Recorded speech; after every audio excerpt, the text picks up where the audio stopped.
BRL 112 buying and merchandising second. आपको इसके अंदर 5 क्वेश्चन अटेम्प्ट करने हैं। बच्चे पूछते हैं सर दिसंबर 25 का पेपर हमें मिल नहीं रहा, मैं सॉल्यूशन लेके आया हूं। 5 साल के पेपर सॉल्व करने होते हैं, मैं आपको बताऊंगा आंसर कैसे लिखने हैं, आंसर कितने इजी फॉर्म में प्रेजेंट करें हैं। इग्नू की बुक से आंसर लिए गए हैं, एक एक हेडिंग वीडियो के अभी थोड़ी देर में बताता हूं कि गेस्ट पेपर क्या होता है, कौन से क्वेश्चन कितनी बार आए हैं। आप एंड तक बने रहना और सिर्फ एक बार समझो, क्वेश्चन को समझो। ये 5-10 मिनट से सुनो कि मैं क्या बता रहा हूं, और वीडियो को पॉज करके ना आप फिर रीड भी कर सकते हो। की एलिमेंट्स ऑफ मर्केंडाइजिंग क्या होती है स्ट्रेटेजी। इसका फोकस होता है कि आप पहले तो right customer with the right merchandise at the right time, सही जगह सही प्लेस पे आप उसे टारगेट करो। जैसे इंस्टा की एड्स होती है, हम जो देखते हैं लॉगरिथम हमें वही दिखाता है। हम मजाक करते हैं ना, यार ये क्या इंस्टा हमारी बातें सुन रहा है क्या, तो वही चीज़ है।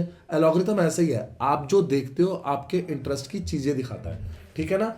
इसका काम होता है चेक करना कि जो प्रोडक्ट ऑफर हो रहे हैं, जो कस्टमर एक्सपेक्टेशन है वो मीट हो पा रही है। अब नेक्स्ट आता है हमारा कम्युनिकेशन स्ट्रेटेजी पे। इफेक्टिव कम्युनिकेशन क्रूशल है सक्सेसफुल मर्केंडाइजिंग के लिए। ये इन्वॉल्व करता है क्लियर मैसेज, किसके लिए, प्रोडक्ट प्रमोशन सर्विसेज के लिए, टू अट्रैक्ट और कस्टमर्स को इन्फॉर्म करना। फिर आता है customer service strategy. Customer satisfaction ये सेंट्रल है मर्केंडाइजिंग के लिए। ये प्रोवाइड करता है एक्सीलेंट सर्विसेज, एड्रेस करता है क्वेरीज, इंश्योर करता है प्रोडक्ट अवेलेबिलिटी, इनहेंस करता है कस्टमर्स की लॉयल्टी और स्ट्रेंथ करता है हमारा ब्रांड। क्लियर है बच्चों। फॉर्मेट और इन्वायरमेंट स्ट्रेटेजी क्या होती है। रिटेलर्स जो होते हैं डिजाइन करते हैं स्टोर का लेआउट, शेल्विंग करते हैं, प्रॉपर प्रोडक्ट की प्लेसमेंट होती है जिससे कि ऑप्टिमाइज किया जाता है शॉपिंग का अच्छा एक्सपीरियंस। प्रोसेस क्या है, आपको कंज्यूमर की नीड को समझना है। मर्केंडाइजर मस्ट एनालाइज कस्टमर की प्रेफरेंस समझो, डिमांड पैटर्न देखो, प्रोडक्ट का क्या यूज कर रहे हैं, व्हाट प्रोडक्ट विल सेटिस्फाई। आप जो बना रहे हो प्रोडक्ट क्या वो मार्केट को सेटिस्फाई कर पा रहा है, हम वो भी देखते हैं। Identify and sourcing the right merchandising. आपको सिलेक्ट करने हैं correct products from supplier. Involve करना है considering quality, variety, price, availability. For example अगर शैम्पू डिमांड में है तो मर्केंडाइजर स्पेसिफिक ब्रांड चूज करेंगे, वेरिएंट एक सर्वे रेडी करेंगे, या आजकल कस्टमर को कैसे बाल पसंद आ रहे हैं, या उनको आजकल मार्केट में ना बाल ज़्यादा टूट रहे हैं एग्जाम्पल के लिए, तो उससे रिलेटेड शैम्पू निकालो। यार आजकल ना धूप की वजह से गर्मियों में बालों की शाइन जा रही है, तो शाइन से रिलेटेड प्रोडक्ट निकालो। तो ये सारे तरीके या मेथड्स हैं। Planning the right assortment. मर्केंडाइजर decide करते हैं mix and variety of product जो स्टॉक में करते हैं, इंश्योर करते हैं बैलेंस बिटवीन एक रूटीन, सीजन, स्पेशलिटी प्रोडक्ट। कोई भी सब कैटेगराइजेशन होती है ना कस्टमर की, वो एफिशिएंटली बताई जाती है। आगे बढ़ते हैं planning distribution to different location. Products जो हैं दे आर डिस्पैच स्ट्रेटेजिकली, कहाँ पर, स्टोर्स में, डिस्ट्रीब्यूशन सेंटर में, ताकि प्रॉपर स्टॉक लेवल मेंटेन हो, कोई गुड्स की शॉर्टेज ना आए, रीजनल डिमांड्स की वेरिएशन मीट हो सके। प्रोवाइड करनी है राइट क्वांटिटीज, डिटरमाइन करना है करेक्ट क्वांटिटी हर प्रोडक्ट की, इंश्योर करना है कि जो भी सेल्स अपॉर्चुनिटी है वो मैक्सिमाइज की जा सके विदाउट ओवर स्टॉकिंग और स्टॉक आउट। ज्यादा स्टॉक भी नहीं होना चाहिए, कम स्टॉक भी नहीं होना चाहिए, तो दोनों चीजों का ध्यान रखना है। डिसाइड करना है price. मर्केंडाइजर set product pricing considering cost क्या है, कंपटीशन क्या है, टारगेट क्या है। दे इंश्योर अफोर्डेबिलिटी वाइल आपको क्या करना है, प्रॉफिटेबिलिटी मेंटेन करनी है। कम्युनिकेट करनी है ऑफरिंग जो भी हमारे टारगेट कस्टमर है। मार्केटिंग एंड प्रमोशनल एफर्ट जो होते हैं वो इन्फॉर्म करते हैं कंज्यूमर को अबाउट प्रोडक्ट अवेलेबिलिटी, डिस्काउंट्स का और न्यू अराइवल का, जैसे एडवर्टाइजमेंट, इन स्टोर डिस्प्लेस। टेकिंग और अंडरस्टैंडिंग फीडबैक। मर्केंडाइजर कलेक्ट करते हैं फीडबैक किस पे, प्रोडक्ट परफॉर्मेंस पे, कस्टमर सेटिस्फेक्शन पे, और जो सेल्स है ट्राइंग टू इन्फॉर्म डिसीजन किसके लिए, फ्यूचर मर्केंडाइजिंग का। अब आते हैं रोल पे। फर्स्ट कॉन्टैक्ट पर्सन कौन है, they act as the primary liaison between the buyer and exporting organisation, जो कि हैंडल करते हैं इंक्वायरीज एंड फैसिलिटेट करते हैं communication. Store house of information. मर्केंडाइजर maintain करते हैं डिटेल रिकॉर्ड ऑफ प्रोडक्ट्स का, स्पेसिफिकेशन का, बायर प्रेफरेंस का और मार्केट ट्रेंड का, ताकि इंश्योर किया जा सके एक्यूरेट और टाइमली रिस्पॉन्स। कस्टमर फ्रेंड्स और एडवाइजर ये गाइड करते हैं बायर्स को इन सेलेक्टिंग सुटेबल प्रोडक्ट्स जो भी क्वालिटी लेवल है, ऑल्टरनेटिव। ये इंश्योर करते हैं कस्टमर सेटिस्फेक्शन और long term relationship. Boss man Friday. मर्केंडाइजर help करते हैं ऑनर को और एक्सपोर्ट मैनेजर को कोऑर्डिनेटिंग मटेरियल सैंपल्स को एंड स्केड्यूल्स को, ताकि कोई भी जो भी आप लोगों की एक्सपोर्ट की कमिटमेंट है उसे एफिशिएंटली मीट किया जा सके। प्रोडक्शन और order coordinator, the coordinate between the production unit and buyer, ये आपको इंश्योर करता है कि जो भी प्रोडक्ट्स है they are manufactured, packed and ship, जो भी रिक्वायरमेंट है उस अकॉर्डिंग हो। अब आते हैं न्यू प्रोडक्ट और सैंपल डेवलपर पे। जो भी मर्केंडाइजर होता है वो मॉनिटर करता है मार्केट के ट्रेंड्स को, और फिर ना पहले क्या करेगा, प्रोडक्ट्स के सैंपल बनाएगा ताकि बायर का मैचिंग बिहेवियर स्पेसिफिकेशन मैचिंग हो सके, वो फैसिलिटेट कर सके कॉम्पिटिटिव एडवांटेज किसमें, इंटरनेशनल मार्केट में। फिर आते हैं वेंडर डेवलपर, आइडेंटिफाई करेगा, मैनेज करेगा सप्लाईज, ये की फंक्शन है। ये इंश्योर करता है टाइमली डिलीवरी, क्वालिटी और कॉस्ट इफेक्टिवनेस। क्लियर है? तो अब ये आपको बताएंगे प्रॉपर पैटर्न से कि अब ये आंसर ऐसे लिखना है। यही स्ट्रेटेजी है। कितना इजी लगा, आपको समझ में आया? अब एक एक लाइन मेरी पढ़ के देखो, आपको पता लगेगा फर्स्ट क्वार्टर रोल क्या होता है एक्सपोर्ट में। अब ये देखो, इसके अलावा हमने आपको बताया प्रोसेस क्या है मर्केंडाइजिंग का। सिर्फ एग्जामिनर को इंप्रेस नहीं करना है, आपको भी तो याद होना चाहिए, आपको भी तो लगना चाहिए कि हमें अच्छे से आता है। सर इसका लेटेस्ट पेपर दिखाएंगे, ये लीजिए दिसंबर 25 का लेटेस्ट पेपर, 3 आवर्स 100 मार्क्स का 5 क्वेश्चन है। ये देखिए पहला क्वेश्चन, 6 + 8 + 6। सर ये पैटर्न है 7 + 13, 3 बार 10 + 10, फिर 20 का आ गया, 8 + 12 का आ गया, 10 + 10 का आ गया, 4 × 5 आ गया। अब देखते हैं, ये ना हमने ना अपने गेस्ट पेपर में भी बताया। सर गेस्ट पेपर 2026 के इंपॉर्टेंट क्वेश्चन, कौन से क्वेश्चन कितनी बार आएंगे, ये सब रेडी है। 12 क्वेश्चन है, 5 ब्लॉक्स कवर करे हैं। अब देखते हैं दिसंबर 25 दिसंबर 24। ये देखिए, ये क्वेश्चन इग्नू की बुक में कैसे आया, ये दे रहा, व्हाट आर दी की एलिमेंट्स ऑफ मर्केंडाइजिंग, इसका प्रोसेस बताओ, इसका रोल बताओ। 6 + 8 + 6, 450 वर्ड्स का 2 बार आ चुका है लगातार, मैंने इसका बताया। ये देखो डेफिनेशन के साथ, देख रहे हैं, प्रोसेस बताया। सर इसमें हमने थोड़ा सा लिखा है, रोल बताया। जी हाँ बच्चे, क्लियर है? इसमें मैंने सिर्फ क्रक्स वर्ड लिखे हैं, क्योंकि बच्चे ज्यादातर गेस्ट पेपर ना सिर्फ पेपर से 1-2 दिन पहले लेते हैं और अच्छे मार्क्स स्कोर करते हैं। सर अच्छे मार्क्स कैसे आते हैं, मैं आपको बताता हूं कि अच्छे मार्क्स कैसे आते हैं। सबसे पहले डियर स्टूडेंट्स, ये देखिए बीआरएल का एग्जाम पैटर्न देखिए, ये देखिए एप्लीकेबल कब है, जून 26 और दिसंबर 26 के लिए। अगर आप बाद में देख रहे हैं वीडियो तो बच्चों आप हमसे लेटेस्ट गेस्ट पेपर भी ले सकते हैं। आपको क्या ओवर प्रिपेयर नहीं करना, वो ये देखिए। क्लियर है? सर ओवर प्रिपेयर मतलब कि आप इसे छोड़ सकते हैं, इसका नाम रख देते हैं स्किपेबल टॉपिक्स। ठीक है ना? स्किप रेयर अपीयर टॉपिक्स, जैसे avoid memorising, long calculation, heavy numericals, छोड़ दो, इन्हें छोड़ दो। क्लियर है? और उसके बाद आता है एग्जामिनर क्या चाहता है, उसकी राइटिंग टिप्स। एक एक चीज, एक एक पॉइंट हमने बहुत अच्छे से बताया है। चलिए अब दोबारा देखते हैं, क्वेश्चन नंबर 2 पे चलते हैं आंसर पे। आगे क्वेश्चन 2 पे जाने से पहले 1 सेकंड रुको, और करना है unnatieducations.com पे आ जाओ।